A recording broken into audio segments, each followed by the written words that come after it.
Hello everyone. I'm working on a 19 Ranger four-wheel drive with the 10R80 that's getting the transmission replaced. I'll do a quick walk around and show you what these Ford remanufactured units look like and come with. This four-wheel drive one came on a pallet with a cardboard box on it. I did one a couple weeks back on a two-wheel drive and it came in a plastic tote. Here's the part number on the four-wheel drive unit, and there is a core charge on this. This one was about $5,600. When you get these units, they'll have a plug on the electrical connector. They'll have a plate for the torque converter. It'll come with a cap for the cooler, and that's about it.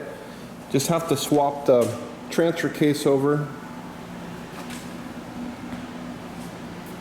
This one had really corroded and rusted splines on it.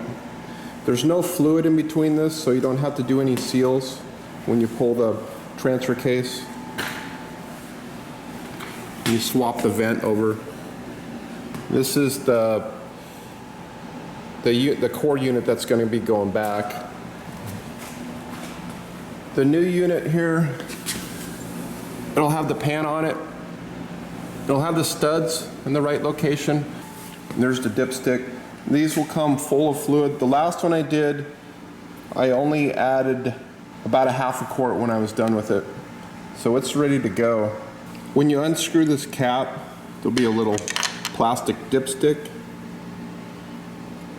And it should be between 4 and 5 when it's warm and running, and the marks will be right there. And as you can see, this thing's completely full. All you have to do is just double check it once you get it warmed up.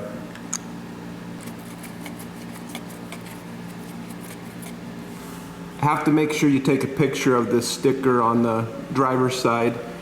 When you install the transmission, you need to update the solenoid strategy and the solenoid body ID into the PCM so it'll shift correctly.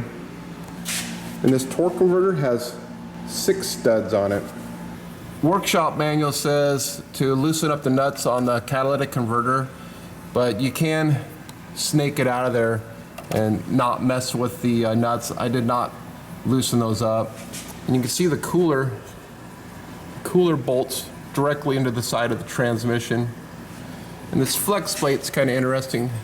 It's got all these voids in it. All right, that's it for this one. I just wanted to take you on a quick walk around, show you what you get when you buy one of these remanufactured units from Ford. Thanks for watching. We'll see you in the next video.